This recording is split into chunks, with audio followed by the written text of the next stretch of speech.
لا إله إلا الله والله أكبر الله أكبر ولله الحمد الله أكبر الله أكبر لا إله إلا الله والله أكبر الله أكبر ولله الحمد لا إله إلا الله والله أكبر الله أكبر ولله الحمد الله أكبر الله أكبر لا إله إلا الله والله أكبر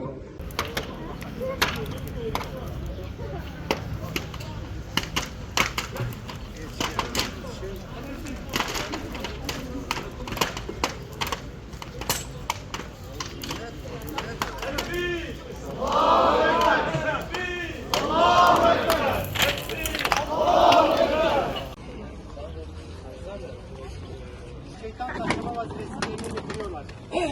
Bizler de kardeşlerimize iştirak ederek özellikle bu son dönemde şeytanlığını bütün bir beşeriyete ispatlamış olan Katil İsrail, Netanyahu ve destekçilerini taşıyoruz.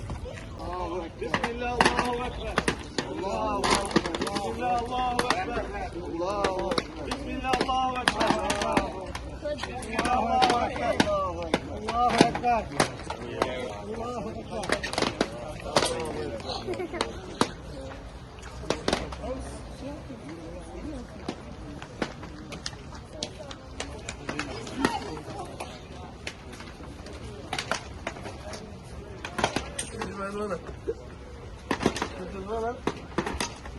يغير أكثر من الرئيس يغير أكثر من الرئيس